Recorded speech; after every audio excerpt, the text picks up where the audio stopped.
ToplessRobot.com presents... Previously on Cosmic Love. So, Nebula Jim, this is Eddie. Eddie, Nebula Jim. The top secret prisoner in the detention center is her symbiont brother. Okay, so we wait until lunchtime. We enter the torture deck through this ventilation shaft. But the ventilation shaft can only be accessed through luxury room 88C? 88C is occupied by a permanent resident. We're more than twins. We're more like one person split into two.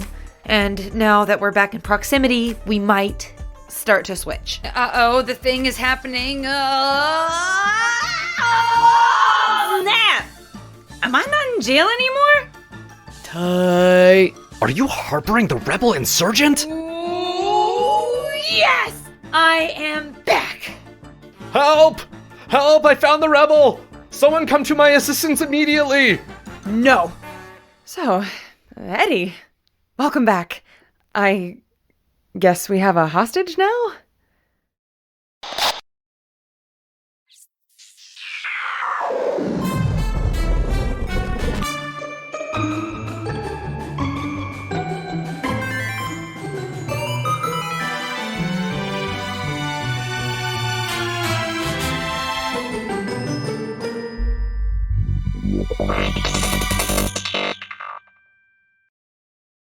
Good evening, ladies and tentacle monsters, my dear members of the underground resistance. You're listening to Cosmic Love with me, Madam Xandra. Eddie, the original Eddie with a Y who can put complex sentences together, is back from jail after swapping back with her symbiont brother, and we have a bit of a situation. Chip found out about the Eddies, and I kind of tied him up and put him in the closet. You know, most people I would charge a lot of money for that service, but seeing as Chip was not consenting, per se, it leaves us in a bit of a pickle about what to do with him.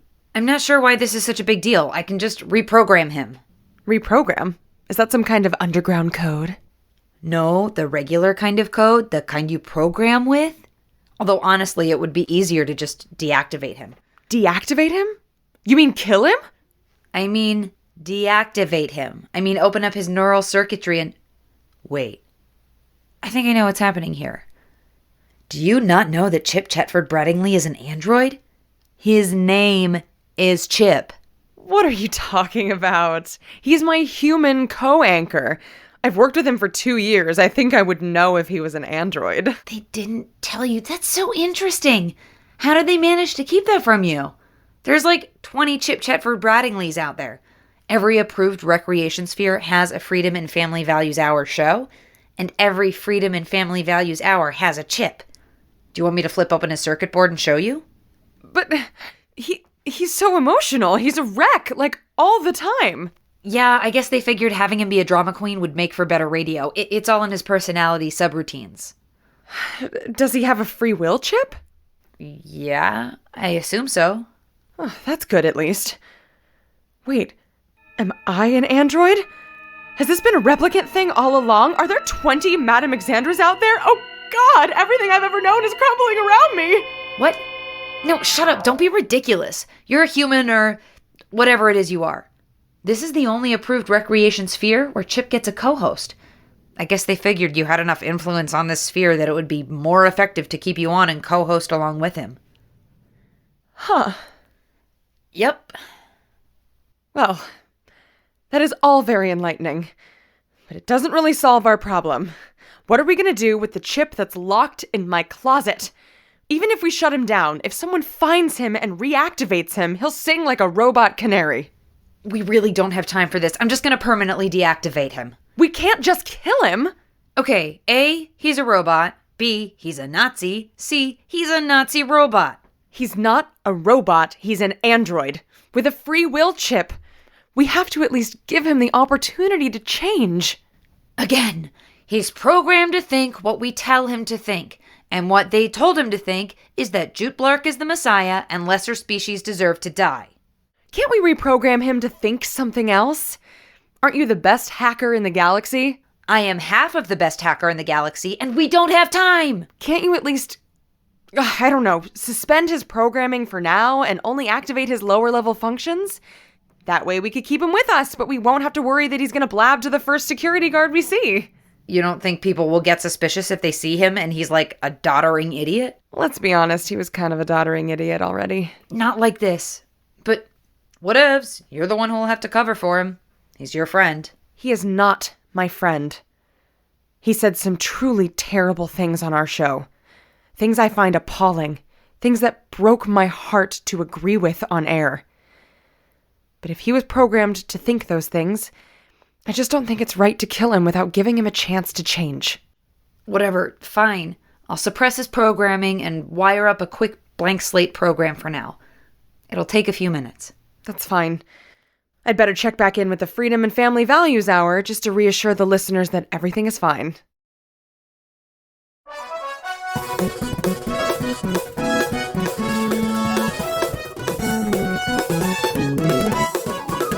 Hello again, listeners, patriots.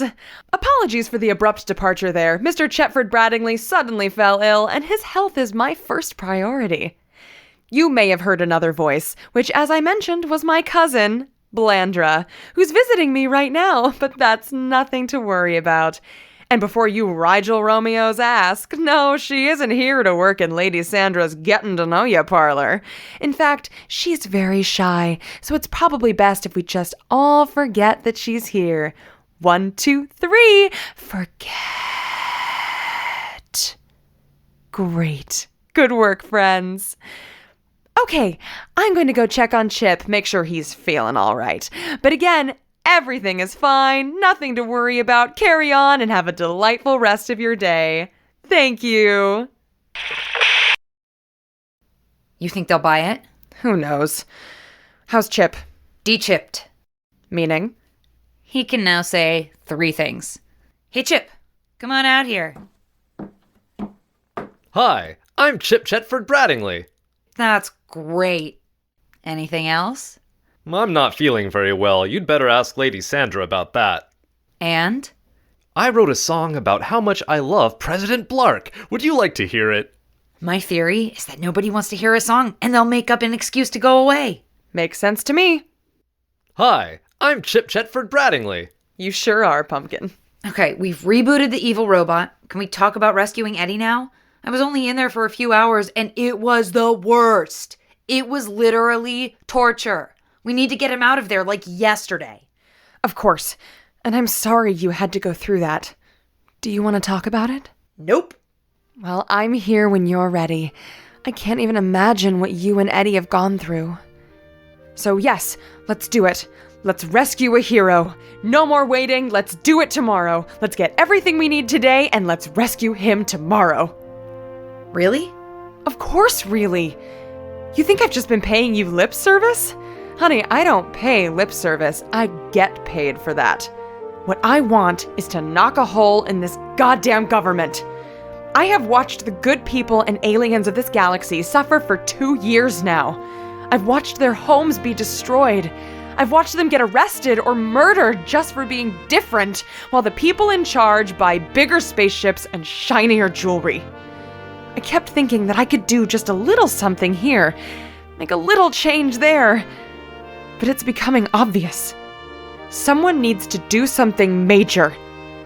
And I guess that someone is us. Yes! Finally! Thank you! The next step is getting the dangerous monster who lives in 88C to let us use their room tomorrow. Getting at the ventilation shaft should only take a few minutes, but I think we should try to give ourselves a full day in case anything goes wrong. Okay, how? A full day. Oh, a spa day. Everyone loves a spa day. Yeah, you can get your nails done after we save the galaxy. No. We get the dangerous monster to take a spa day. And how do we do that? Oh, a contest. Everyone loves a spa day, and everyone loves a contest. We tell them that they want a spa day at the Jelly Within Spa and Salon, all expenses paid. That's the stupidest idea I've ever heard. But I don't have anything better, so I guess that's what we're going with. Okay, Chip, come on. We're going on a field trip. I'm Chip Chetford Bradingley. I know, darling. I know.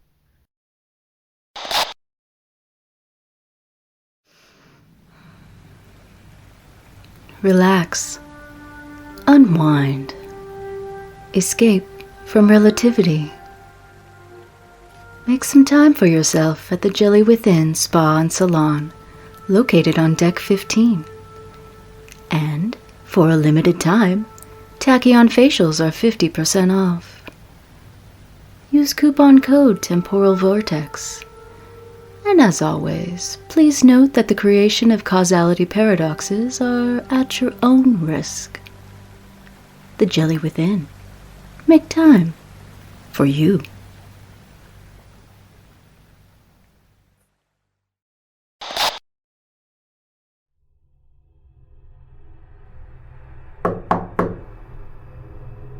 Hello? Excuse me. Sorry to bother you. Are you home?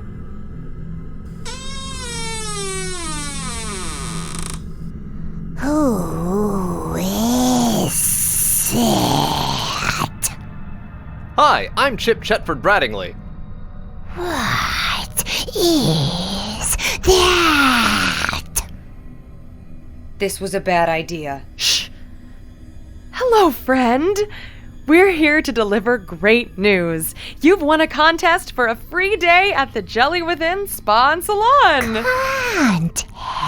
Contest? We didn't enter any contest. You didn't have to enter.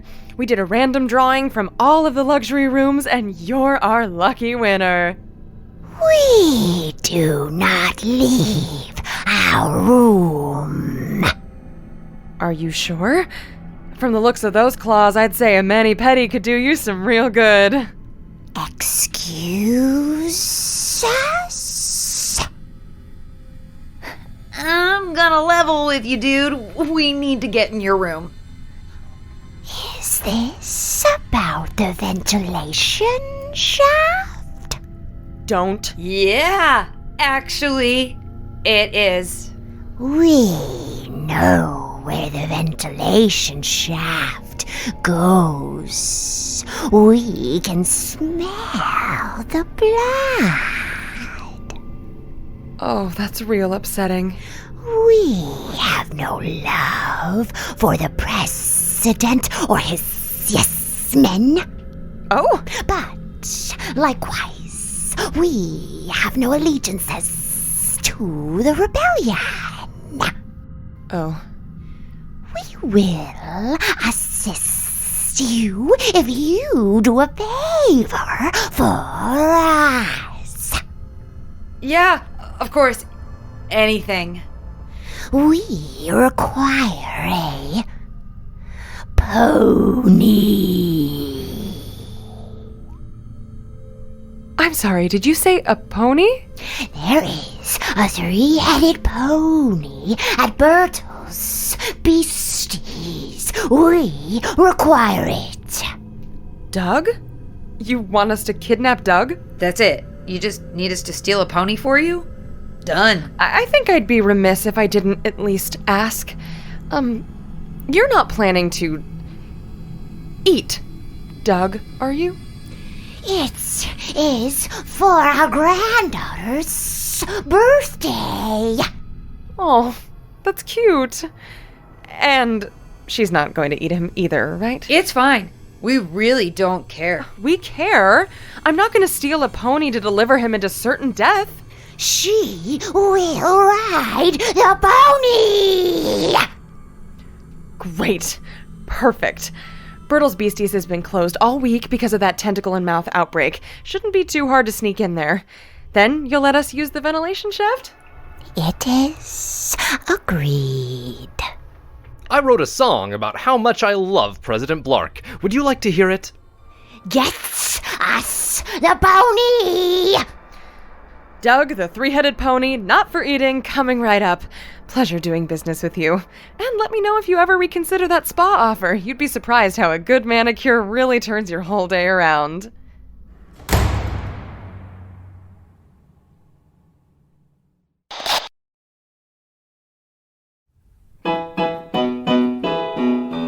Bertle's Beasties Petting Zoo and Charcuterie, the cutest animals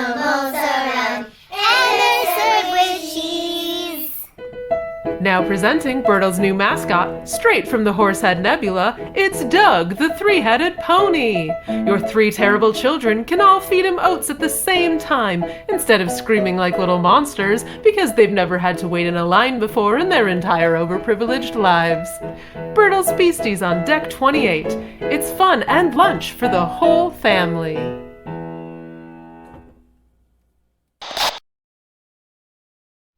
Hello again, gorgeous members of the underground resistance. As you just heard, we've paid a visit to the, I would say, misunderstood creature who lives in 88C and arranged entry into the ventilation shaft. All we have to do is break a pony out of a petting zoo. What's that blinking light? What? That red blinking light right there. Oh, it's a call! It's a live caller! Someone from the underground is finally calling me with an advice question! I can't believe it, it's been so long! How do I look? It's a radio show. It's not a visual medium. Right, of course. Okay, here we go.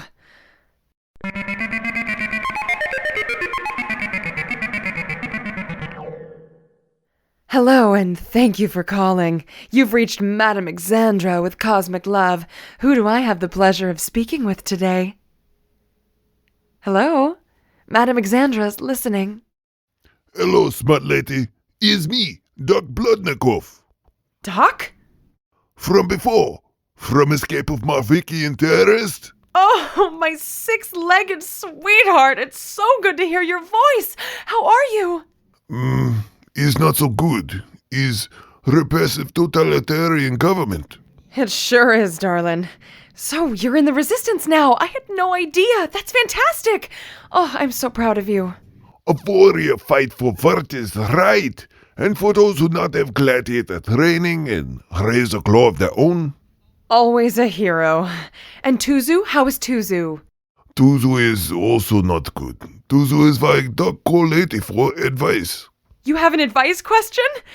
Even better. Okay, lay it on me. Well, Tuzu is warrior, brave and strong. But in these times, how to say, there is always enemy, but not always fight. And so mind of Tuzu, mind of warrior, attacks self. His mind attacks itself? Oh, anxiety? Tuzu is struggling with anxiety? With anxiety of warrior, yes. Of course it's anxiety of warrior. There is absolutely nothing shameful or weak about anxiety. If anything, it means you're such a fighter that you can't turn it off. Personally, I already struggled with anxiety before. Repressive totalitarian government. Now I'm anxious all the time. It's exhausting. Is Tuzu seeking any kind of professional help for his mental health? From secret underground base of operation? Good point. You know, it really isn't fair that the more anxiety-producing the galaxy gets, the harder it seems to get help. But don't be afraid to ask around, either. I bet someone at that base has been training as a therapist, or at least in doing some guided meditation. Is good. But is not all of Doc's question. I'm so sorry. Please continue. The warrior mind of Tuzu also has been affect Doc. Of course it has. That's completely natural. It's not only that Tuzu no longer has interest in train with Doc, or have close talk, or even love a relation with Doc. I am so proud of you for being this open right now. I can't even put it into words. Is that is hard time for Doc too. Is no simple fight with Cyber Shark. Doc is fighting underground army and be support for Tuzu and be support for Doc's self is hard, like Uraxian Anvil. But Doc still has love feeling for Tuzu and is no honor in abandoned mate, especially mate who need help. Doc does not know what to do. Oh, honey, you are a beautiful soul, and I know Tuzu appreciates your support, even if he's not always able to put it into words. But as much as Tuzu needs and deserves support, so do you. Think of it this way. You have a cup, and it's filled to the brim with Araxian victory wine. What is flavor? It doesn't really matter. It's a metaphorical cup. Best flavor is blood cranberry. Okay, you have a cup filled with blood cranberry victory wine.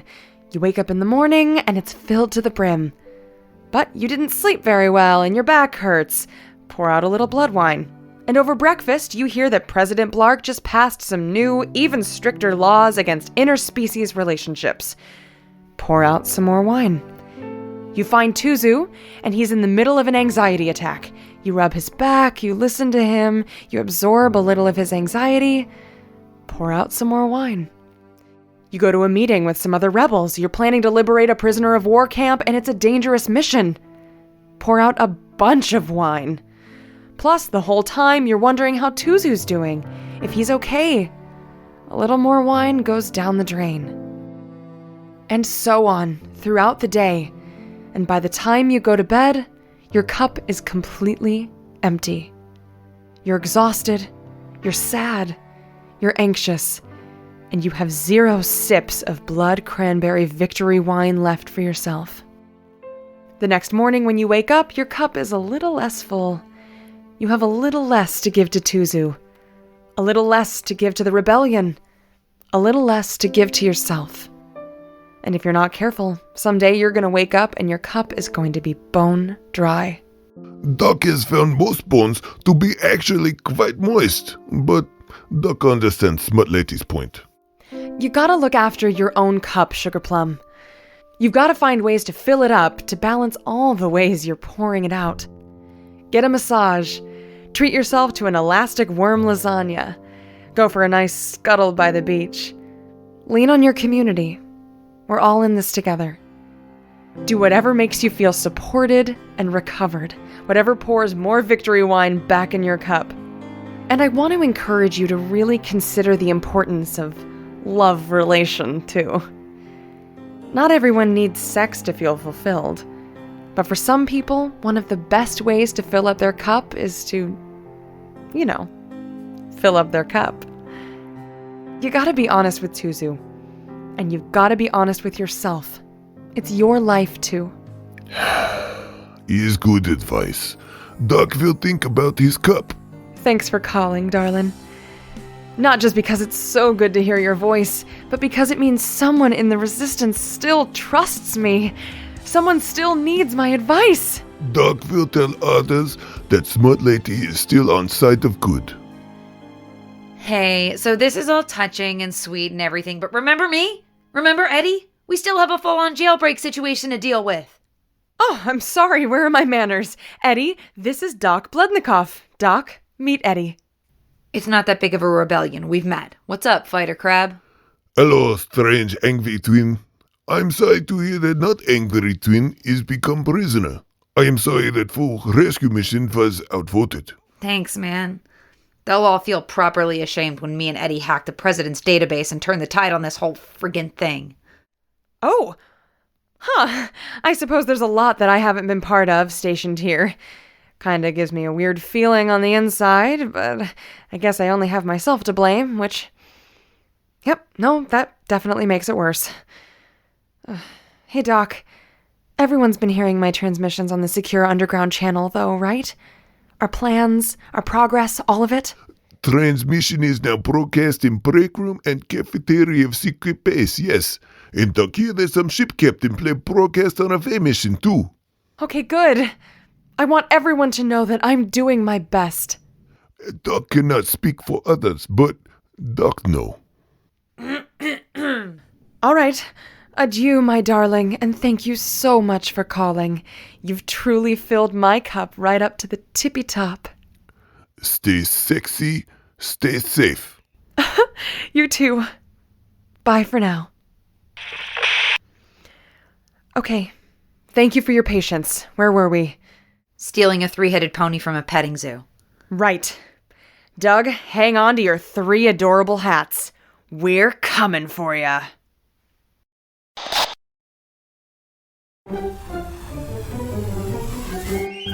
Cosmic Love was written, directed, and edited by me, Amy Thorstensen. Madam Xandra was played by Katie Self, Chip was played by Chad Ashman, and Eddie was played by Katie Polensky. Thanks for listening, and be good out there.